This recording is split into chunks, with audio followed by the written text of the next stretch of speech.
Okay, so for all of you folks out there who really love like a good philosophical deep dive, Mhm. kind of those really meaty questions, this is going to be a Yep. really exciting one. Today we're diving into the work of Gershom Scholem. Oh, yeah, a huge name. Yeah, and I mean, Scholem, he really kind of was the founder. I mean, like the OG, Yeah. when it comes to modern academic study of Jewish mysticism, right? Like particularly Kabbalah.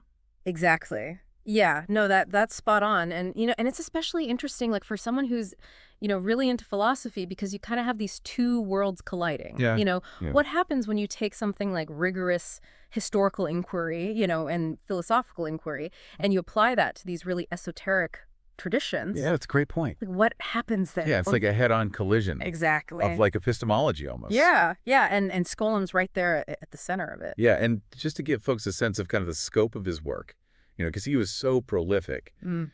we're going to touch on really five, I think, key and interconnected areas.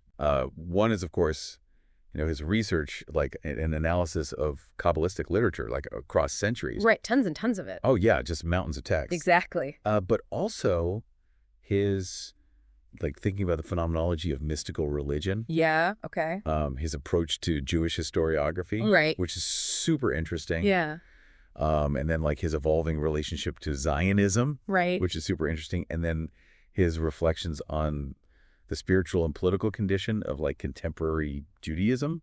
I think for someone coming at it from, a more philosophical background, Yeah, yeah. that's going to be, those five things are going to be like super interesting Oh, yeah. to see how they kind of play out in his work. For sure. And like you said, often I think people think about mysticism and they think like, oh, this is super subjective Yeah. or like, Totally. or even anti-intellectual in some ways. Yeah. And it's like, Scholem is like, no, we can apply these very like critical scholarly lenses Everest. to Yeah. these very Yeah. esoteric traditions. Exactly. And I think, for a lot of folks, he's the one who kind of showed everyone how to do that. Yeah, absolutely.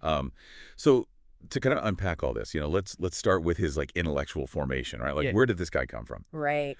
So he was born Gerhard Scholem in Berlin in 1897 to a family that had been in Berlin for a long time. Yeah, generations actually. Yeah. Yeah. His father, Arthur, was an assimilated Jew and a German nationalist. Very typical Very, very, of that particular yeah. social strata, right? Like Yeah. the middle class Berlin Jew at that point. Exactly. And his dad was a printer. Okay. So Scholem grew up like surrounded by books. Right. Yeah. I mean, you see that so often, right? With, Yeah. Great scholars, intellectuals, like Yeah. they were around the printed word all the time. Yeah. Yeah. And I mean, even that's interesting, right? Because, like you think about like Scholem's like later scholarship, which is so textually based, Of course. like that, I don't want to over, Psychoanalyze. yeah, exactly. But like, it's interesting, right? There's like Oh, yeah. this thread there. For sure. Um, but what's interesting is that Scholem's worldview becomes so different from his father's. Yes, very much so. Yeah. And by 1911, he has already completely rejected his dad's assimilationism, and he embraces Zionism. Yeah, he goes all in Yeah. on Zionism. And there's this story, I don't know if it's apocryphal or not, but, It's a good one. yeah, that like Scholem's mom gave him a picture of Theodore Herzl as a Christmas present. Oh, wow. Like I've even heard that it was on their Christmas tree. Like, Oh, wow. so you can just see like there's already this like tension, Oh, yeah. right, between him and his family. And that's something that we're going to see play out Oh, yeah. again and again over the course of his life. Totally. And to give a sense of the family dynamics, there were 4 sons total. Okay. 3 of them basically like challenged their dad's political views. Oh, wow. Yeah. The oldest becomes a German nationalist. Yeah. Third- Okay. The third, a communist. Okay. And of course, Scholem is Zionist. Wow. So they cover the whole But political spectrum. Like, wow. That's amazing. Yeah. So even though his dad is this like assimilated German Jew, Right. Scholem himself didn't really have a formal Jewish education before he kind of had this Zionist awakening. Right. And when he does, he starts teaching himself Hebrew. He dives into the Talmud. Wow. And by 1915, he is already reading Kabbalistic texts, like whatever he could find. Yeah, which at that point are very difficult to find. Oh, yeah, for sure. Like he's really Yeah. seeking them out. Yeah, he's like on a mission. And even then he's like, I didn't really understand them. Right. Yeah. He's like, I was just kind of drawn to them. I didn't Yeah. really get it. Yeah, totally. And this is interesting too because, he's doing all of this, Right. but he remains a secularist. Yes. Yeah, absolutely. I mean, I think that's one of the most important things to understand about Scholem and his approach. Totally. He's very much interested in Jewish thought and tradition, Right. and it's very, very central to his life, but he never becomes personally observant. Yeah. Like he experiments a little bit as a teenager. Right. But, for the rest of his life, he's very much a secularist. Totally. And I think that that's so key to understanding how he approaches Kabbalah. Absolutely. He's not coming at it from a place of like faith or Not at all. like piety. He's coming at it from this, kind of like intellectual, historical perspective. Yes, like what is this phenomenon? Yeah. Like as a historical phenomenon. Exactly. And of course, like this, inherent tension with his father. Yeah. It's only going to grow. Sure. As Scholem, very openly criticizes German nationalism. Right. And his father's like bourgeois lifestyle. Right. Yeah. So it's not just, Yeah. a political clash. It's also It's like a cultural clash. lifestyle clash. And this really comes to a head in a very dramatic fashion. There's a fight, about his brother Werner, who ends up facing a court-martial for treason Wow. while serving in the German army. Oh, wow. And, so Scholem and the dad have this like huge fight. Okay. And the dad ends up kicking him out of the house. Oh, wow. Yeah, he gives him like 100 marks and he's like, get out. Wow. So that's it. He's on his own. Yeah, I mean, he's in Berlin, Right. but he's like on his own. Yeah. So this It's like, what, 1915, 1960? this is, formative, right? Like Yeah. this is a huge turning point in his life. Totally. It's interesting, that you have, this clash with his father that leads to him being embraced by this, kind of community of Eastern European Jewish immigrants in Berlin. Totally. And it's in this period where he meets Zalman Rubishov, who later becomes Zalman Shazar, the third president of Israel. Wow. Okay. Yeah, and Rubishov, with typical like, Dramatic flair. yeah, like she calls him refugee for Zionism. Yeah. Wow. Basically invites him to live in this like boarding house. Okay. Where he's surrounded by these other Eastern European Jewish immigrants, Okay. including the writer Shai Gon. Oh, wow. So he's already in this very kind of like intellectually and politically. Oh yeah, he's like swimming in it. Yeah. And this whole time, right? Like he's a fervent Zionist. Right. And this also fuels this like really powerful opposition to World War I and just the concept of nationalism in general. Yeah. Which is something that he will like Carries with him. Oh yeah, throughout his whole life. Yeah. He even gets drafted into the German army. Ah. And he only serves for 2 months. Okay. And then he gets discharged. Well, how does that happen? Well, apparently they like label him as like a psychopath who is temporarily unfit for duty. Oh, wow. Which like, I don't know. I mean, What does that even mean? Right, Like, yeah. how do you get that diagnosis? Yeah, exactly. But after this, he enrolls at the University of Berlin and he starts studying mathematics. Oh, wow. Yeah, Well, like pure mathematics. interesting. Yeah. So like very abstract stuff. Yeah. Okay. Yeah. And he does this for a while, but he eventually realizes that like he's just not really cut out for He it. doesn't have the knack for it. Yeah, he's like, this is not my jam. Okay. And by this point, like his decision to immigrate to Palestine has really solidified. Okay. So everything he's doing academically in Germany now is kind of like moving towards that goal. Yeah, he's got his eyes on the prize. Yeah, exactly. Yeah. And it's during this period that he meets both Martin Buber Okay. and even more significantly, Walter Benjamin. Oh, wow. Okay. Yeah, the critical theorist and philosopher. Huge. Huge influence on him. Yeah. Like, I mean, just massive. And we see that influence, throughout his life. Oh, yeah. Particularly on his thinking about language history and Messianism. So those are some like key themes right there. Oh, yeah, for sure. And like many German students at the time, he ends up going to a bunch of different universities Right. before finally settling in Munich. Okay. And it's in Munich that he really focuses on his doctoral dissertation. Okay. And he produces this amazing translation and annotated edition of the Sefer HaBahir. Wow. So already we see this interest in Yeah. very, very early Kabbalistic texts. Yeah, like the OG Yeah. Kabbalah. Right? Yeah. And he defends his dissertation in 1922 and graduates summa cum laude. Okay, so very impressive Yeah. academic pedigree at this point. Yeah, he's like killing it. Okay.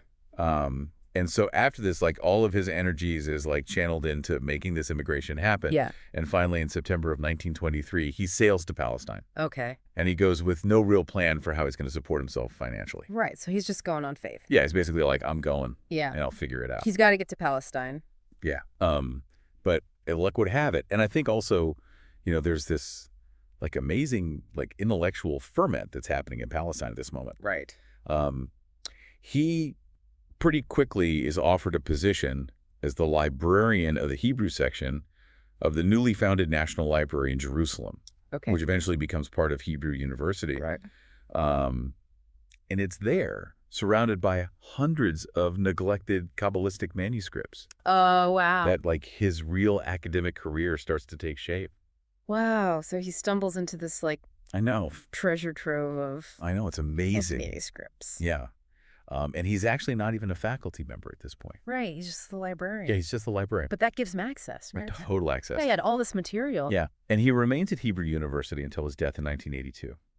So he becomes a real institution Oh, yeah. at Hebrew University. Like one of the pillars of that institution. Yeah. So, when we think about his early methodological contributions, right, like how he's approaching this material, Right. this is like super important for understanding, the later work that Yeah. becomes so famous. Yeah. So initially from 1921 to about 1936, he's basically dedicated to this like crazy project of just like finding and collecting and analyzing every Kabbalistic manuscript he can get his hands on, Wow.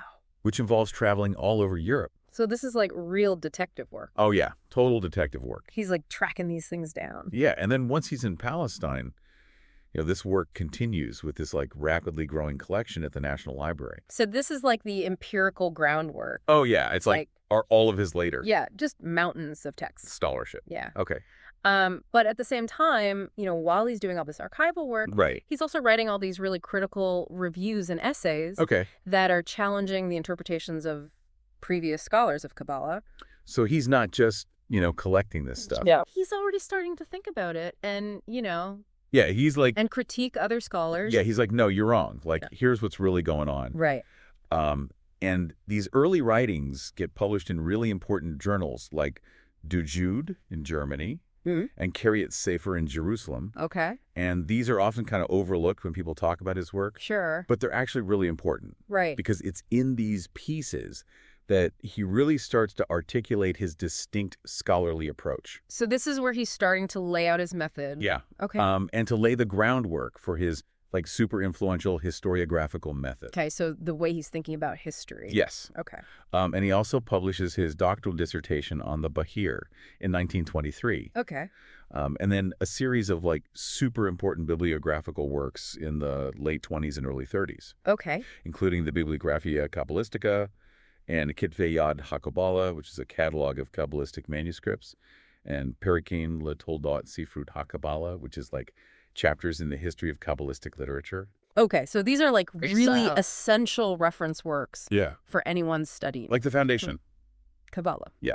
Okay. And he also does a lot of more theoretically focused studies on specific Kabbalists and, like a recurring themes in the literature. Okay, so he's kind of, covering all the bases. Yeah, he's like working on all cylinders. Yeah.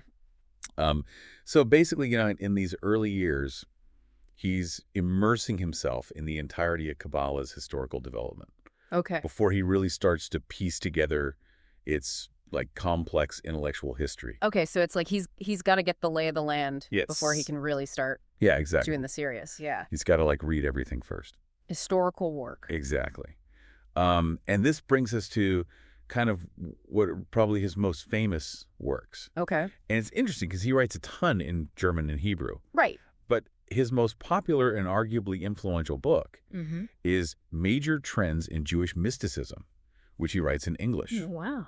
and publishes in 1941. Yeah. And that's a time when, the vast majority of like serious Jewish scholarship Mm-hmm. is still being done in German. Oh, yeah, for sure. Yeah. So, like, it's kind of a weird wrinkle. It is interesting. Yeah. Okay. So by the late 1930s, he's already really deep into his research on the Sabbatinian movement. Oh, yeah. which eventually becomes his Yeah. masterpiece. Yeah, like the massive book. The big one. Okay, okay. Sabbatai Zivi, Mystical Messiah. Right, exactly. But before that, he gets invited by the Jewish Institute of Religion in New York City to give a series of lectures on Jewish mysticism. Okay. And for whatever reason, he decides to write these lectures in English. Okay. And those lectures basically become major trends in Jewish mysticism, Okay. which is like a landmark book. Yeah, I mean, this is the book that kind of put him on the map for a lot of people. Oh, yeah, for sure. And it's still probably the most widely read book on Kabbalah. Totally. And it really was like, a game changer, not just for Kabbalah scholarship, but for Jewish studies as a whole. Absolutely. Because for the first time, he gives this like comprehensive overview of the history of Kabbalah. Right. So before this, you really didn't have anything like that. No. Like right. there were books on Kabbalah, but nothing this. Yeah. No, But- like one big sweep of history. Okay. And he traces it all the way from these 12th century German Rhineland pietists Okay. through to like 19th century Hasidism.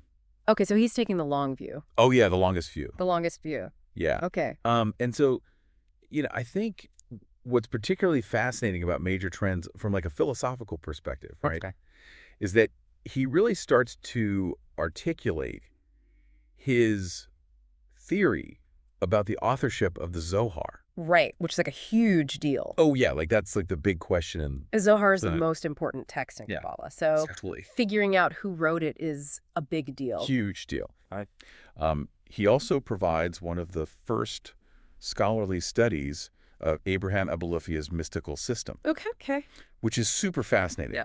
and really strange. Okay.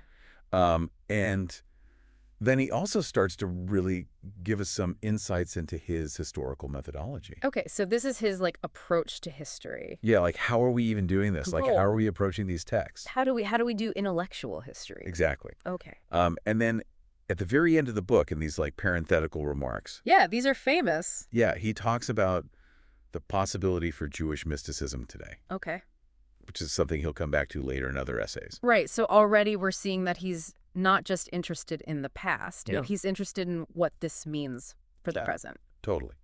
But I think his historiographical approach in major trends is like really key for understanding everything he's doing, Okay. right? It's like, how is he thinking about history? Okay. And this is where we start to see his dialectical view of history. Okay, so explain that. Yeah, so basically he's arguing that, these huge historical events like the Jewish expulsion from Spain in 1492, Right. they directly shape the development of metaphysical and theological systems. Okay. Like, for example, Lurianic Kabbalah, with its focus on, like, creation as this radical rupture. Right, so it's not just, history happening in the background. Right. It's history, like, directly shaping the way people think. Yeah, it's like almost like these ideas are emerging Yeah. as a response to these, like, traumatic events. Yeah, it's like a coping mechanism almost. Yeah, totally. Okay, so he's saying that, these metaphysical ideas are not just, abstract ideas. They're really grounded in Yeah. these historical events. Totally. And this was, like, huge Yeah, because it was challenging the way that history was being done. totally. Yeah, he's turning it on its head. Yeah, exactly. Mm-hmm. And so this is where you get this concept of what we might call historiosophy, Okay, I like that. which is like the idea that like these metaphysical frameworks are shaping like historical reality. Okay, so it's like history is not just like a bunch of facts. It's like Yeah. there's a deeper meaning to history. Totally. Okay. And so he argues that, Kabbalistic circles are actually using their mystical systems to like interpret and respond to Yeah. historical events. Okay. And it's also in major trends that he kind of subtly hints at this like massive work on Sabbatinism that's coming. Okay. And he suggests that this like seemingly heretical movement is actually like a logical development Okay. within Jewish mysticism. Interesting. Yeah. So he puts forth this argument that Kabbalah, as a theological system, Right. needs like a backdrop of normative law, of like established tradition. Okay, so it's like it needs something to push against. Yeah, like it needs Right. like a foil. Okay. But he also says that this relationship is always in tension. Right. It's not stable. No. It's always kind of Yeah, it's like, pushing and pulling. And so the antinomianism that emerges in the Sabbatean movement, right, like this radical break with tradition Right. through this like crazy blend of Messianism and mysticism. Okay. He's saying it's not just like an aberration. Yeah, like a mistake. Yeah, but it's like an inevitability. Oh, wow. So it had to happen. Yeah, like in a certain way. Okay. Um, and he argues that this Sabbatean heresy, even after the movement formally declines, Right. it continues to have an influence, Okay. like a subtle subterranean influence. So like it goes underground. Yeah. Okay. And he says that it helps to create the conditions that lead to Jewish modernity. Wow. Okay. Yeah. Including Zionism. Yeah. Okay. And so, the historian Jacob Katz later criticizes Gosh. some of Scholem's more specific claims Okay. about the direct influence of Sabbateanism on, like, the development of Hungarian Reform Judaism. Okay. But I think this broader point that Scholem's making about the tension between Kabbalah and Jewish law Right. and how Sabbateanism might have informed early Reform thought Yeah. is still super important to think about. Absolutely. And I think what's so cool about Major Trends is the way that it lays out these different trends in Jewish mysticism, Right. like side by side, and gives you this sense of like a historical trajectory. Right. Like a story, a narrative. Yeah, even though it's not like a linear or like progressive one. Yeah. Not a straight line. No, not at all. Okay. So he starts with these early forms of Hekala mysticism Okay. and pre-rabbinic traditions. Okay. And then he moves through the German Rhineland Okay. and the ecstatic Kabbalah of Abraham Abulafia, Right. and then to the Zohar. Okay. So he's kind of giving us like a tour. Yeah, like a guided tour Yeah. of Jewish mysticism. Okay. And it's really interesting that he actually doesn't talk in detail about the Sefer Yetzirah and the Sefer Habahir in Major Trends. Oh, okay. Yeah. And he's very explicit about this. Okay. He says that the book is focused on Jewish mysticism and not just Kabbalah. Okay. So he's making a distinction. Yeah, and that's a really important distinction. Yeah. I mean, what is that distinction? Like, how does he Yeah, that's a good question. define that? Yeah, I mean, it's a little fuzzy. Sure. But basically, I think he's saying that Kabbalah is like a subset Okay. of Jewish mysticism. So there's Jewish mysticism. Yeah. And then there's Kabbalah within that. Exactly. Okay.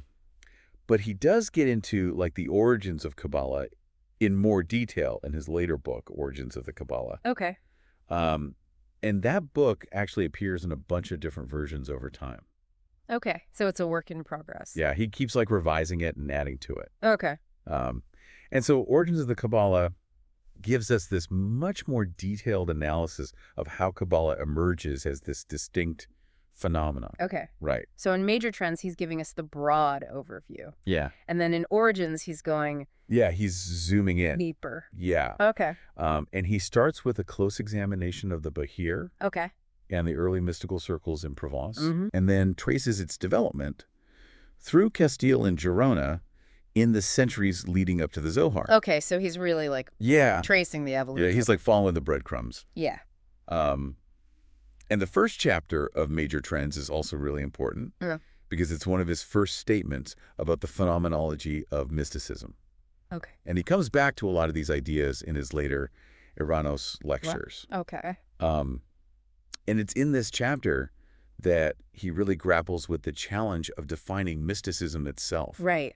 Which is tough. Oh, yeah. It's like, Yeah. how do you even define that? Yeah. What is mysticism? Like, is there a single definition of mysticism, or is it Right. different in every tradition? Yeah, totally. And he's like, I don't even know if I'm fully successful in doing Like, this. honest about it. Yeah, he's like, I'm trying, Yeah. but it's hard. Okay. And he also really acknowledges like all these scholars that came before him who have contributed to this area. Okay. So he's aware of his He's like, predecessor. yeah, he's like, I'm not the first person to think about this. Right.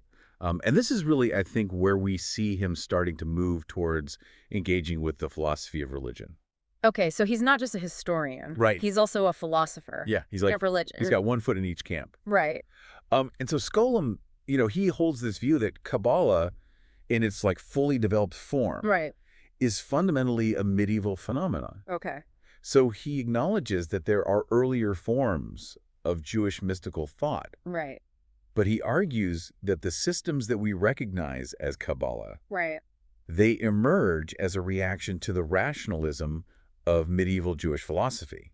Okay, so he's seeing it as a response to something. Yeah, it's like a Yeah, dialectical yeah. Right. relationship. So what is medieval Jewish philosophy? Yeah, so this is, What is he reacting against? yeah, this is the philosophy that's really influenced by Aristotle, Plato, Right. Neoplatonism. Okay. And it tends to think of God as very distant and abstract. And so, these Kabbalists are reacting against that. Okay. But it's really important to remember that they're also influenced by earlier intellectual currents, like Gnosticism and Neoplatonism. Right. So it's not